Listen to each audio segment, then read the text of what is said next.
भजन संहिता उसका 27वां अध्याय और उसकी चौथी पंक्ति। भजन संहिता 27:4।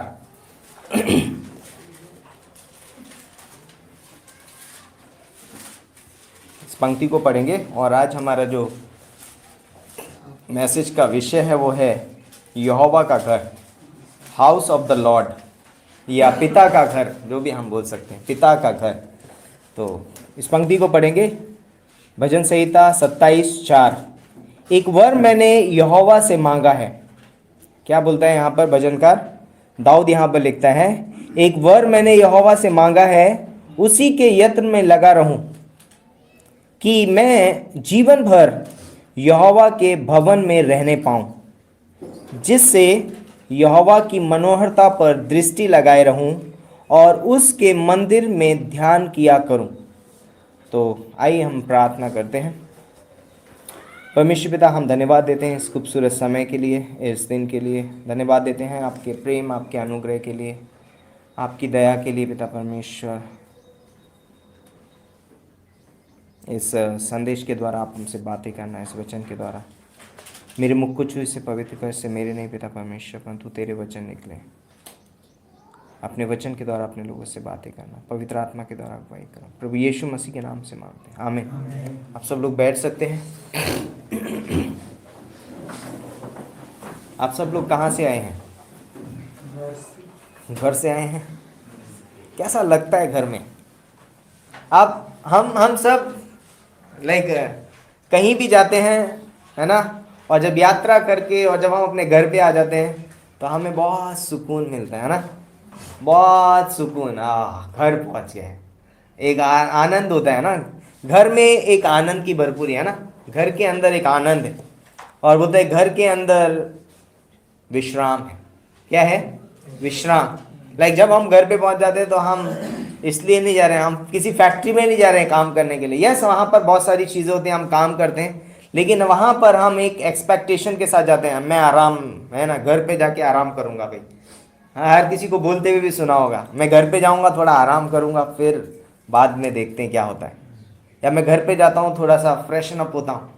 लेकिन घर में एक ताजगी है ना, हम फ्रेश हो जाते हैं, हम तरोताज़ा हो जाते हैं जब हम घर में जाते हैं।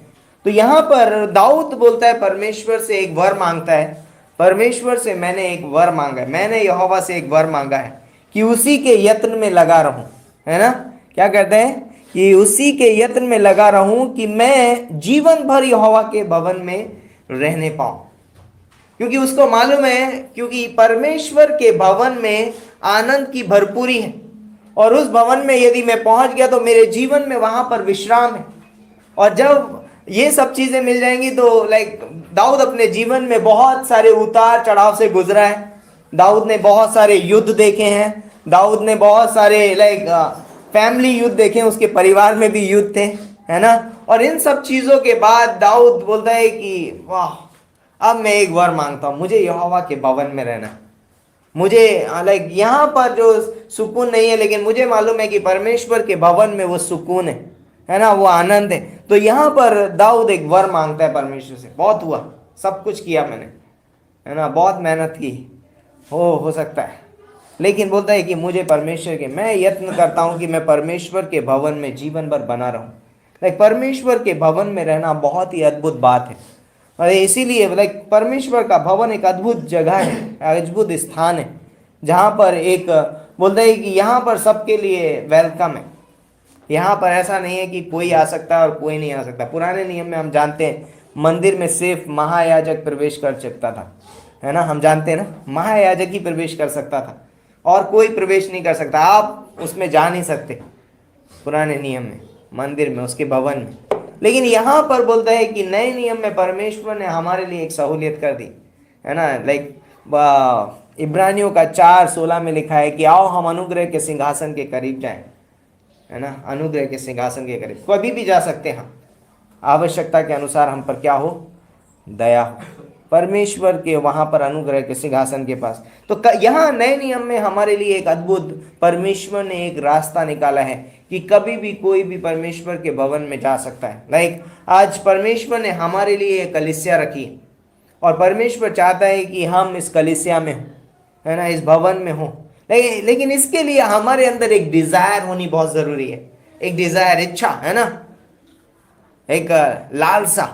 लालसा करते हैं ना हम किसी चीज की, ओ ये मुझे मिल जाना चाहिए। यहां पर दाऊद एक लालसा कर रहा है, मेरे अंदर एक डिजायर है, एक लालसा है, एक इच्छा है, एक चाहत है कि मैं परमेश्वर के भवन में रहना चाहता हूं। परमेश्वर के भवन में जाने के लिए भजनकार में, भजन संहिता में एक में लिखा है, किसी ने मुझसे कहा चलो हम यहोवा के घर को चलें, तो मैं बड़ा आनंदित और मग्न हुआ, है ना, मैं नाचने लगा, मैं कूदने लगा, क्योंकि किसी ने मुझसे कहा चलो हम परमेश्वर के भवन को चलें, हम उसके घर को चले। तो ये हमारे लिए एक आनंद की बात होनी चाहिए। हम कलीसिया में आते तो हम ऐसे नहीं आते, ओ मजबूरी में जाना पड़ेगा, उस तरीके से नहीं। लेकिन एक हमारे लिए एक आनंद की बात, क्योंकि यहाँ पर आनंद की भरपूरी है। यहाँ पर हमें एक तरोताजगी मिलने वाली है, एक शांति मिलने वाली है ना। लूका का 15वां अध्याय, एक व्यक्ति के बारे में हम वहां पर पढ़ते हैं। लूका का 15वां अध्याय हम सब ने पढ़ा है बहुत बार, बहुत इस कहानी को हम बार बार पढ़ते हैं, बार बार सुनते हैं इसके बारे में संदेश। लूका के 15वें अध्याय में एक व्यक्ति है ना, अपने पिता का छोटा बेटा है, और वो कहता है कि पिता मुझे इस घर में नहीं रहना है ना, बोलता है कि मुझे इस घर में नहीं रहना है। एक व्यक्ति जो डिजायर कर रहा है कि मैं अपने पिता के घर में रहूं, है ना। यहाँ पर हम जानते हैं कि वो पिता जो है वो परमेश्वर का चित्र है, और जो बेटा है, छोटा बेटा, हम सबका चित्र है वो, है ना। हम परमेश्वर से दूर चले जाते हैं, एक अविश्वासी का भी और एक विश्वासी का भी चित्र है, दोनों तरीके से उसको देख सकते हैं हम। लेकिन यहाँ पर बोलता है कि है पिता का घर। तो एक व्यक्ति दाऊद बोलता है कि मैंने एक वर मांगा है कि मैं अपने परमेश्वर यहोवा के भवन में बना रहूं, है ना, एक यत्न में लगा रहूं, तो जिंदगी भर उसके घर में। लेकिन एक दूसरा है जो बोलता है कि मुझे आपके घर में नहीं रहना है, मुझे यहां पर नहीं रहना है, मैं कुछ और करना चाहता हूं, मैं अलग रहना चाहता हूं, मैं अपना खुद का एक एम्पायर खड़ा करना चाहता हूं, मैं चाहता हूं कि मेरा भी नाम हो, लोग मुझे मेरी पहचान से जाने। वो पिता की पहचान में जीने के लिए अग्री नहीं कर रहा है। बहुत हुआ आपका नाम मेरे आगे लग रहा है, मैं आपकी वजह से नहीं पहचाना जाना चाहिए, मैं मेरी पहचान खुद बनाऊंगा। और इन सब बातों को सोच करके उसने कहा, उसके दोस्तों ने उसको चढ़ाया, कब तक अपने पापा के ऊपर रहेगा, बाहर निकल, चल हम लोग बिजनेस करेंगे। शैतान हमारे जीवन में कई बार इस तरीके से करता है। शैतान बोलता है कि कब तक परमेश्वर पे निर्भर रहेगा, है ना, कब तक, हमेशा जब देखो बाइबल उठा के पढ़ने लगता है, जब देखो प्रार्थना करने लगता है। हो सकता है ऐसा, है ना, कई बार, ओ नहीं, एक दिन चर्च नहीं जाएगा तो क्या होगा, एक दिन बाइबल नहीं पढ़ेगा तो क्या हो जाएगा, एक दिन प्रार्थना नहीं करेगा तो क्या हो जाएगा, हैं, चल तू हमारे साथ चल। और शैतान हमको दूर लेकर के जाना चाहता है, पिता के घर से दूर लेकर के जाना चाहता है। और बोलता है कि उसके दोस्तों ने उसको भड़काया, और बोलते हुए उन्होंने दोस्तों की बात मानी और घर पे आया, और बोलता है कि पिता से बोलता है मेरा हिस्सा मुझे दे दो। ये एक बार की बात नहीं है, वो दिन रात वो अपने पिता से अलग होने की चाहत रखता है, उस घर को छोड़ने की बात करता है। और एक दिन उसने अपना सब कुछ बांधा, समेटा, है ना, और उसने सवारियां पड़ी होंगी, गधे पे या घोड़े पे कहीं पर भी अपना सामान रखा होगा, सारा धन दौलत उसने पिता से लिया, और बोलता है कि दूर देश को चला गया, दूर देश को। सबसे पहली चीज उसने पता है क्या खो दी, अपने पिता का घर खो दिया। और जब उसने अपने पिता का घर खो दिया, उसको दूसरी जगह पे वो आराम कभी भी नहीं मिला जो उसके पिता के घर में मिलता है उसको। वो सारे संसार में था, सब जगह पे जा रहा है, लेकिन कहीं पर भी उसको वो आराम नहीं है, वो शांति नहीं है ना। क्योंकि वहां पर बोलते हैं कि वो जहां कहीं भी जा रहा है वो शांति, वो आनंद उसको नहीं मिल रहा है। और बोलता है कि वो शांति और आनंद ढूंढने के लिए वो बहुत पैसा खर्च कर रहा है। वो कह रहा है कि आज मैं सब उड़ा दूंगा, मैं सारे पैसे उड़ा दूंगा, पर मुझे शांति मिलनी चाहिए, मुझे आनंद मिलना चाहिए, मुझे मजा आना चाहिए। लेकिन उसको मजा नहीं आ रहा, आनंद नहीं आ रहा उसके जीवन में। और इसके लिए वो क्या कर रहा है, कभी वो वैश्याओं के पास जाता है, कभी वो दारू पीता है और सारे मजे लेना चाहता है ना। लेकिन उसको आनंद नहीं आ रहा है, उसके मन में शांति नहीं हो रही, उसने सब कुछ लुटा दिया। और बाइबल बताती है उसने कुकर्म में अपना सब कुछ लुटा दिया, क्योंकि वो अपने जीवन में शांति पाना चाहता था, जो कि सिर्फ उसे उसके पिता के घर में मिल सकती थी। और पिता का घर उसने छोड़ दिया। और जैसे ही वो पिता का घर छोड़ करके आया, बोलता है थोड़े दिन नहीं बीते थे, ज्यादा समय नहीं हुआ था कि उसने अपना सब कुछ गंवा दिया, अपना सब कुछ, उसके पास कुछ भी नहीं बचा, और उस देश में बड़ा अकाल पड़ा। यूहन्ना का 15वां अध्याय 5वीं पंक्ति में लिखा है, यीशु मसीह ने कहा कि तुम मुझसे अलग होकर कुछ नहीं कर सकते। हम परमेश्वर के बिना हम कुछ नहीं कर सकते। हम कुछ भी बनने की कोशिश करें, हम कुछ भी नाम कमाने की कोशिश करें, हमारी यीशु मसीह के बिना हमारी कोई आइडेंटिटी नहीं है, हमारी कोई पहचान नहीं है बिना यीशु मसीह के।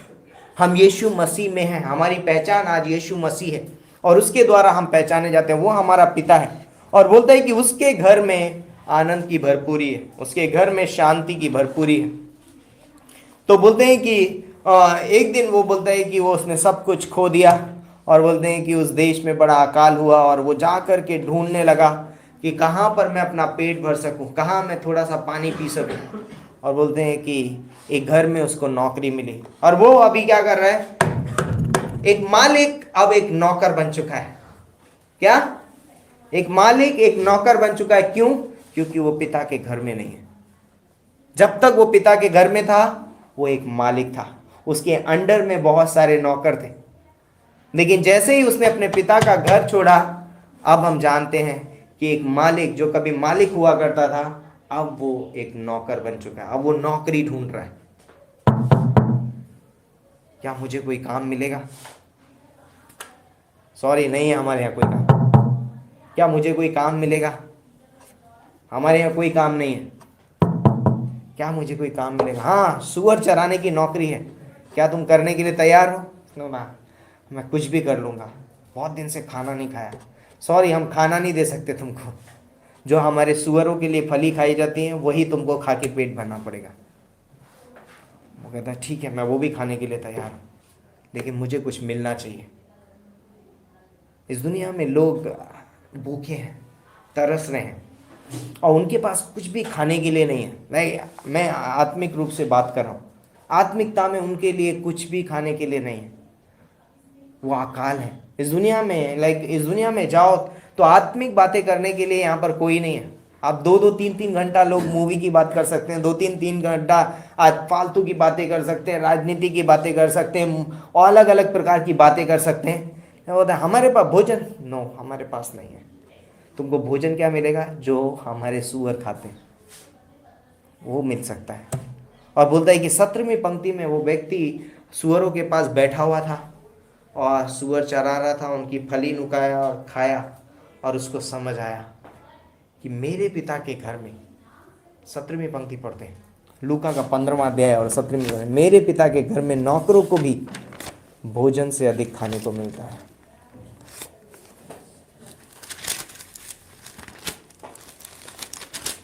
पंद्रह 17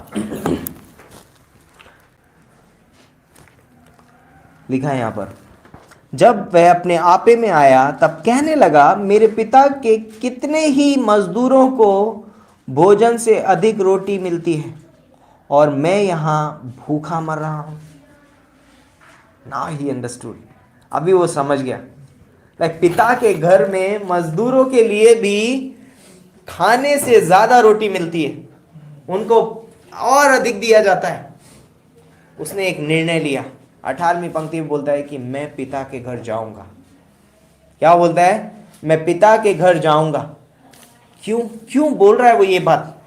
एक व्यक्ति, भजन संहिता 27:4 में, एक व्यक्ति परमेश्वर के भवन में जाकर के, पर अपने पिता के घर में जाकर के उस घर को अनुभव करना चाहता है, और एक व्यक्ति लूका के 15वें अध्याय में अपने पिता के घर में अनुभव कर चुका है, और अपने पिता के घर से दूर जाता है, और उस अनुभव को याद करता है, और उस अनुभव की वजह से अब वो वापस अपने पिता के घर जाना चाहता है। उस अनुभव की वजह से जो उसने अपने पिता के घर में किया है। कई बार जब हम परमेश्वर के साथ समय बिताते हैं, वो अनुभव बहुत ही अद्भुत है। उसके भवन में, उसकी कलीसिया में, जब हम उसके भवन में आकर के जो समय बिताते हैं उसके साथ में, वो अनुभव बहुत अच्छा है, और उस अनुभव को हमें याद करना बहुत जरूरी है। हो सकता है हम अपने जीवन के ऐसे पड़ाव पर होंगे जहां पर हमसे कोई बातें करने वाला नहीं होगा, तब मुझे याद करना होगा कि मैं कलीसिया में क्या सीखता था, मैं बाइबल में क्या सीखता था, वहां पर मुझे क्या मिलता था, और मैं बोल सकता हूं कि नहीं, मैं वापस जाऊंगा, मैं वापस जाऊंगा, मैं वहां जाकर परमेश्वर के वचन को सुनूंगा, मैं बाइबल पढ़ूंगा। हो सकता है शैतान हमको भटका के दूर लेके जा सकता है, लेकिन हमें अपने आपे में आने की जरूरत है, और वहां पर पवित्र आत्मा हमारी मदद करता है ना, याद दिलाता है कि पिता के घर में मजदूरों को भी खाने से अधिक मिलता है, भोजन से अधिक, जितनी उनकी भूख है उससे अधिक मिलता है। तो बोलता है कि मैं पिता के घर में जाऊंगा, मैं उस अनुभव को याद कर रहा हूँ जो मैंने वहाँ पर किया है ना, मैं उस अनुभव को याद करता हूँ। और इसलिए हमारे जीवन में हमें वो अनुभव को याद करना बहुत ज़रूरी है। लाइक हमने जो परमेश्वर के साथ उसके भवन में जो समय बिताया है, रिमेंबर दैट, उसको याद रखिए।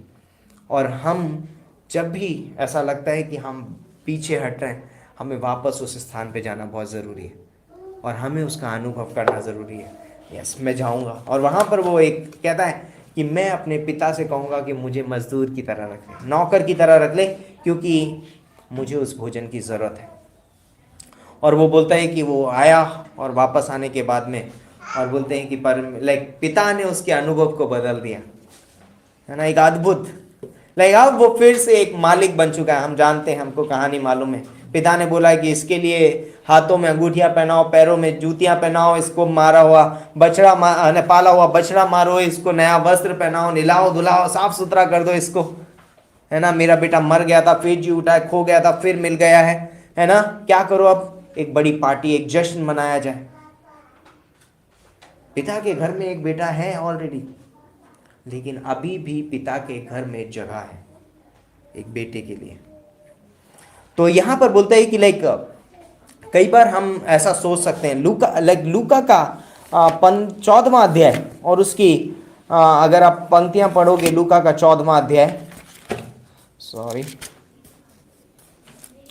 यहां पर आपको अगर ये कहानी मालूम है, 15वीं पंक्ति से लेकर 24वीं पंक्ति तक, यहां पर बड़े भोज का दृष्टांत देता है प्रभु यीशु मसीह। किसका? बड़े भोज का दृष्टांत देता है कि किसी ने एक बड़ा भोज रखा, है ना। तो उसने भोजन करने के लिए न्योताहारियों को जब बुलाया, तो बोलते हैं कि किसी ने आने से मना कर दिया, किसी ने कुछ बोल दिया, किसी ने कुछ बोल दिया करके बहाना बना के चले गए। तो बोलता है, किसी ने बोला मैंने बैल खरीदे हैं, किसी ने बोला मैं शादी किया है, किसी ने बोला मैंने अभी जमीन ली है, कहीं कैसे बोला मैं तो दूर देश को जा रहा हूँ। हर एक किसी ने बहाना बना दिया, न्योताहारियों ने।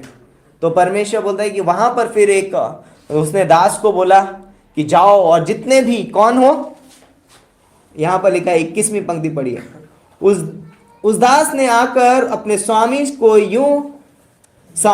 को ये बातें कह सुनाई। तब उसके घर के स्वामी ने क्रोध में आकर अपने दास से कहा, नगर में, बाजारों में और गलियों में तुरंत जाकर कंगालों को, ढूंढों को, लंगड़ों को, अंधों को यहां ले आओ। कोई भी मिले उसको यहां ले आओ, लंगड़ा हो, ढूंढा हो, अंधा हो, कोई भी हो सकता है इस दुनिया में कोई भी परफेक्ट नहीं है, कोई परफेक्ट नहीं है यहाँ पर, जो भी मिले लेके आओ उसको। और बोलते हैं कि यहाँ भोज में उसको शामिल करेंगे। आज हम अपने जीवन में इस तरीके से थे, है ना। हम रोडों पे घूम रहे थे, हमारा कुछ नहीं था, हमारा कोई घर नहीं था, हम अनाथ थे, है ना। हम बाजारों में थे, हम आत्मिक रूप से लंगड़े, लूले, अंधे थे, लेकिन हमने यीशु मसीह पर विश्वास किया, उसकी बुलाहट को स्वीकार किया, और उसने हमको बुलाया। और बोलते हैं कि उसने हमें बड़ा भोज में शामिल किया, उसने अपने घर में हमको रखा है। तो यहां पर 22वीं पंक्ति में देखा, तब दास ने फिर कहा, हे स्वामी, जैसा तूने कहा था वैसा ही किया गया है, और फिर भी जगह है। इतने सारे लोग हैं लेकिन फिर भी जगह है, अभी भी जगह है। स्वामी ने दास से कहा, सड़कों में, मोड़ों पर और जहां कहीं, है ना, लोगों को विवश करके ले आओ, ताकि मेरा घर भर जाए। क्या बोलता है? ताकि मेरा घर भर जाए। परमेश्वर नहीं चाहता है कि उसका घर खाली रहे। स्वर्ग परमेश्वर का घर है, और परमेश्वर नहीं चाहता कि उसका घर खाली रहे। इसलिए बोलता है, कहीं भी जाओ, लोगों को लेकर के आओ, विवश करो, उनको समझाओ, सिखाओ। तो आज लोग हट में हो सकते हैं जब नहीं आना चाहेंगे, लेकिन परमेश्वर नहीं चाहता है। परमेश्वर एक जगह है जो नहीं भरना चाहता है।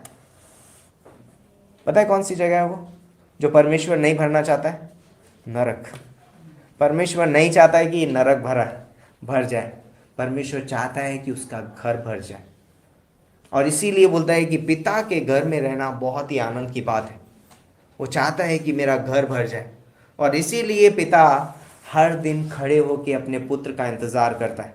हर दिन खड़ा होता है कि मेरा बेटा आएगा, क्योंकि मेरे घर में जगह है। अभी भी उसके लिए जगह है। मेरे पुत्र के लिए अभी भी मेरे घर में जगह है। हम कितने भी बुरे क्यों ना हो, हम कितने भी बैकस्लाइड क्यों ना हो जाए, हम कैसे भी क्यों ना हो जाए, हमें एक चीज़ याद रखना बहुत ज़रूरी है। मेरे पिता के घर में अभी भी मेरे लिए जगह है। अभी भी मेरे लिए क्या है? जगह है। परमेश्वर हमारा इंतज़ार करता है, हम कैसे भी क्यों ना। आज इस दुनिया में परमेश्वर हर एक व्यक्ति का इंतज़ार कर रहा है।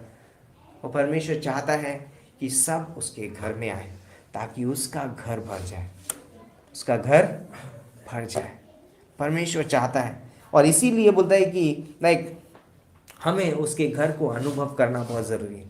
जैसे दाऊद बोलता है, मैं एक वर मांगता हूँ, मुझे उसके भवन में बने रहना है, ताकि क्या कर सकूं? वहाँ पर कुछ चीज़ें लिखी हुई, ताकि मैं उसकी मनोहरता को देख सकूं। परमेश्वर के भवन में परमेश्वर की मनोहरता हमें दिखाई देगी। आप परमेश्वर को देखना चाहते हैं, ढूंढना चाहते हैं, कहाँ मिलेगा? किसी पहाड़ पे मिलेगा? किसी पेड़ के नीचे मिलेगा? परमेश्वर उसके भवन में मिलेगा। कलीसिया उसका भवन है। हम परमेश्वर को कहाँ देख सकते हैं? यहाँ इस कलीसिया में हम परमेश्वर को देख सकते हैं। यहाँ हम उसकी मनोहरता को देख सकते हैं। यहाँ हम उसकी यूनिटी को देख सकते हैं, एकता को देख सकते हैं। यहाँ हम उसके आनंद को, उसके प्रेम, उसकी शांति को देख सकते हैं। तो कलीसिया में ये सारी चीज़ें होनी चाहिए। यूनिटी होनी चाहिए, कलीसिया में प्रेम होना चाहिए, है ना? क्योंकि हम सब कलीसिया क्या है? यीशु मसीह की देह है, हम उसका घर हैं, और इस घर में ये चीज़ें होनी चाहिए। तो यह इस आने वाले समय में भी परमेश्वर हमें एक घर देने वाला है। मालूम है, आने वाले समय में एक दिन आने वाला है जब प्रभु यीशु मसीह हमको एक घर देगा। इसीलिए उसने यूहन्ना के 14 में हमसे वादा किया। क्या वादा किया? कि मैं जाता हूँ और तुम्हारे लिए जगह तैयार करता हूँ। मेरे पिता के घर में बहुत सारे रहने के स्थान हैं। मेरे पिता के घर में परमेश्वर हमें पिता के घर में देखना चाहता है, ताकि हम परमेश्वर की महिमा, उसकी मनोहरता, उसकी सुंदरता को देख सकें। इसीलिए परमेश्वर चाहता है कि हम उसके घर में रहें। तो यूहन्ना का 14 अध्याय 1 से लेकर 4 पढ़ सकते हैं, जिसको भी मिले जल्दी से। यूहन्ना 14 1 से 4। तुम्हारा मन व्याकुल न हो, परमेश्वर पर विश्वास रखो और मुझ पर भी विश्वास रखो। मेरे पिता के घर में बहुत से रहने के स्थान है।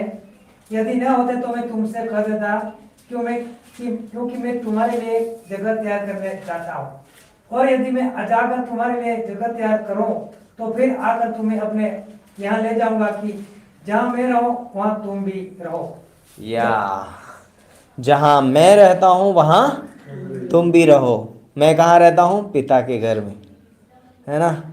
लाइक ये डिजायर हमारे अंदर बहुत, मुझे पिता के घर में रहना है ना? परमेश्वर बोलता है, मैं तुम्हारे लिए जगह तैयार कर रहा हूँ, तुम्हारा मन व्याकुल ना हो। व्याकुलता की सबसे बड़ी बात यह है कि मैं पिता के घर में नहीं हूँ। यदि कोई पिता के घर में नहीं है, उसके लिए मन व्याकुल है उसका। लाइक रोड पे आप दिन भर रह सकते हैं, लेकिन रात में आपका मन व्याकुल होने लगता है। आप चिंता में आ जाते हैं, आप कहाँ जाऊं, यदि आपके पास घर ना हो तो, है ना? बोलते अगर घर होता है तो सब कुछ है ना? तो घर हो गया। लाइक बॉम्बे में कहानी है, अगर छोटी छत मिल जाए ना बॉम्बे में, तो काम तो अपना आप मिल जाता है। बोलते हैं घर मिलना चाहिए, रहने की जगह मिलनी चाहिए, थोड़ी सी घर मिलना चाहिए। लाइक यहाँ पर परमेश्वर बोलता है कि उसका घर में बहुत सारे रहने के स्थान हैं, बहुत जगह है। क्या हम उसके घर में रहना चाहते हैं? यस, हम सब एक दिन उसके घर में जाने वाले हैं। लेकिन आज इस धरती पे, इस पृथ्वी पे, ये कलीसिया प्रभु यीशु मसीह का भवन है। क्या हमारी डिज़ायर है कि हम इसमें बने रहें? क्या हम इसमें रहें? क्योंकि इसमें बहुत सारी चीज़ें हमारे लिए। तो लूका का 15-17 में हमारी एक तस्वीर है, लाइक हमारे लिए एक तस्वीर है। हाँ लाइक लूका के 15वें अध्याय में पुत्र ने कुछ किया पिता के घर में जाने के लिए? जब वो पैदा हुआ तो भी उसने कुछ नहीं किया, पिता ने उसके लिए बनाया था ऑलरेडी। जब वो बैकस्लाइड होके वापस गया, वापस आने के लिए भी उसने कुछ लेके नहीं आया, है ना। मैं दुगना कमा के लाया हूँ पिता, अब ये लो, ऐसा बोला उसने? नहीं बोला। कुछ करना पड़ा उसे? नहीं, सब कुछ पिता ने किया है। लाइक इसीलिए लाइक आज हम अगर पिता के घर में रहेंगे, यदि हम स्वर्ग जाएंगे तो किसकी वजह से जाएंगे? परमेश्वर ने हमारे पहले से करके रखा है, यीशु मसीह की वजह से। हमें कुछ करने की ज़रूरत नहीं है ना। हम लाइक पिता हमारा आज भी इंतज़ार कर रहा है, इंतज़ार कर रहा है ना। हर एक व्यक्ति का जो इस संसार में घूम रहे हैं, जिन्होंने यीशु मसीह को आज तक नहीं अपने जीवन में उद्धारकर्ता करके ग्रहण नहीं किया है, परमेश्वर उनका इंतज़ार कर रहा है, क्योंकि उसके घर में क्या है? जगह है। ओके, तो कुछ बातें हैं लाइक जो हम पिता के घर में हम देख सकते हैं, कुछ चीज़ें हैं हम उसको बात कर सकते हैं। भजन संहिता 36:8, वह संतोष का घर है, वहाँ पर संतुष्टि है, संतोष है वहाँ पर। लाइक परमेश्वर के घर में क्या है? संतोष है। पिता के घर में संतोष है। नंबर 2, भजन संहिता 135 का 1 और 2 पंक्ति में लिखा है कि आराधना स्तुति का घर है वो। परमेश्वर का घर आराधना स्तुति का घर है, वहाँ आराधना स्तुति होती है। भजन संहिता 55:14 संगति का घर है। परमेश्वर का घर संगति का घर है, वहाँ पर संगति होती है। भजन संहिता 66:13 भेंट का घर है। भेंट है ना, एक तोहफा भेंट के रूप में दिया गया है, या हम वहाँ पर भेंट दे सकते हैं। भेंट का घर है, परमेश्वर का घर भेंट का घर है। भजन संहिता 92:13 बढ़ने का घर है। परमेश्वर का घर बढ़ने का घर है। 92:13 भजन संहिता 92:13 में वो बढ़ने का घर है, वहाँ हम बढ़ते हैं। लाइक जब हम परमेश्वर के घर में हम बढ़ रहे, आत्मिक रूप से बढ़ रहे हम। भजन संहिता 93:5 93:5 पवित्रता का घर है। परमेश्वर का घर पवित्रता का घर है। भजन संहिता 116:18 और 19 गवाही का घर है। वहाँ पर हमारी एक टेस्टिमनी बन रही है, एक गवाही का घर है ना। भजन संहिता 116 का 18 और 19।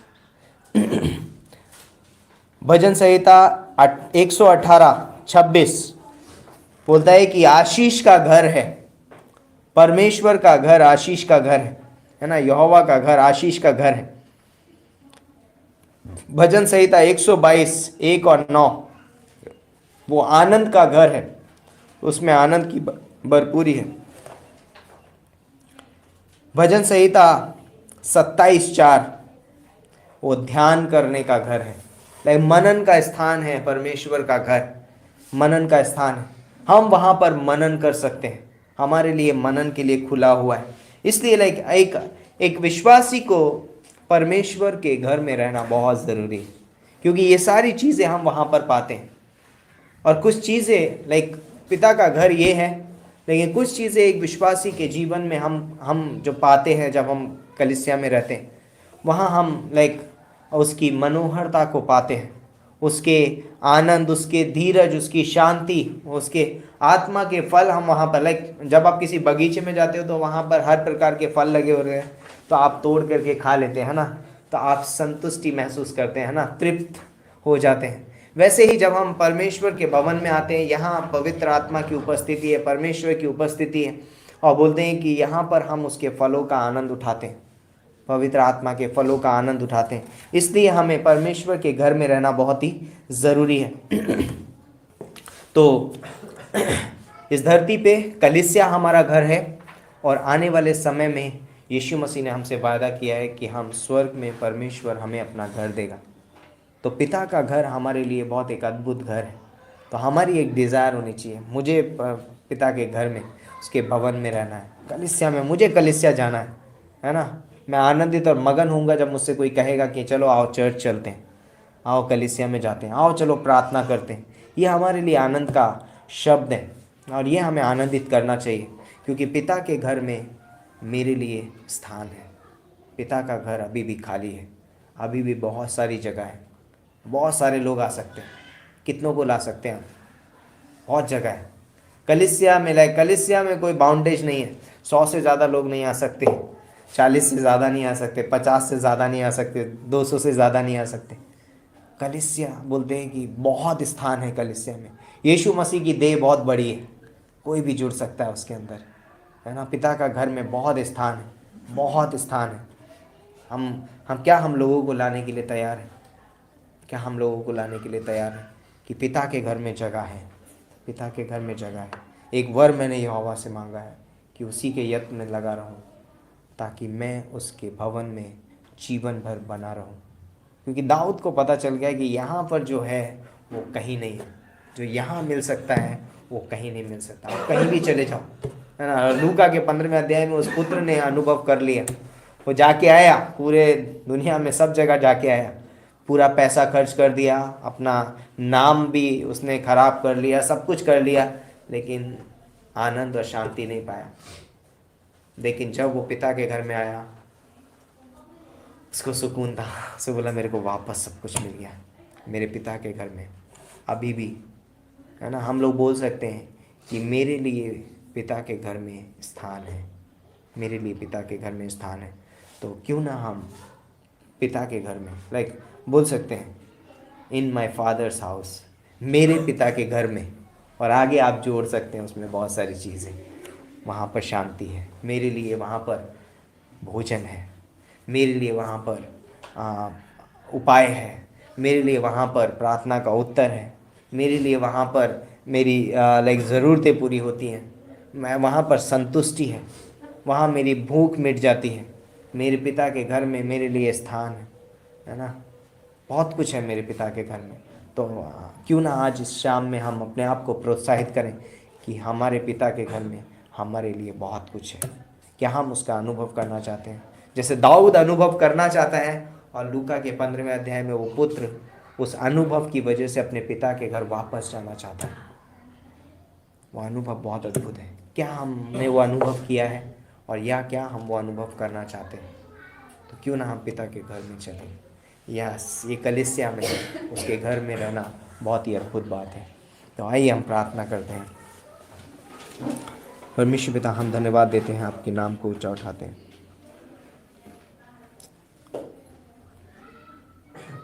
आप अद्भुत हैं, आप अनुग्रहकारी हैं, आप दयालु हैं पिता परमेश्वर, आप सामर्थ्य हैं। आपके घर में हमारे लिए एक स्थान है। आपका घर पवित्रता का घर है, वहाँ हम पवित्र बनते हैं। आपके घर में हम आत्मिक रूप से बढ़ते हैं पिता परमेश्वर। आपके घर में हम संगति में अद्भुत समय बिता सकते हैं पिता परमेश्वर। आपके घर में हम आपकी आराधना स्तुति कर सकते हैं। आपका घर आशीष का घर है, आपका घर आनंद का घर है, मनन करने का घर है। धन्यवाद देते हैं पिता परमेश्वर। आप हमसे बातें कीजिए इस समय में, और आगे का समय आपके हाथों में सौंपते हैं। प्रभु यीशु मसीह के नाम से मांगते हैं, आमीन आमीन। और बाय द वे, हम पिता के घर हम जा कैसे सकते हैं? यूहन्ना का 14:6 में लिखा है कि मार्ग, सत्य और जीवन में हूँ, कोई मेरे बिना, बोलते हैं 5वीं पंक्ति में बोलता है परमेश्वर उसको कि तुम उस जगह का मार्ग जानते हो, है ना। उनको बोलता है कि तुम वहाँ का मार्ग जानते हो। क्या कर रहे हो? तुम वहाँ का मार्ग जानते हो। और 6ठी पंक्ति में बोलता है कि मार्ग, सत्य और जीवन मैं हूँ वो मार्ग, और तुम उस मार्ग को जानते हो जो स्वर्ग को जाता है, जो पिता के घर को जाता है। तो बिना यीशु मसीह के तो हम वहाँ नहीं पहुँच सकते। तो इसलिए आज हमने यीशु मसीह पर विश्वास किया है और आज हम स्वर्ग जा रहे हैं।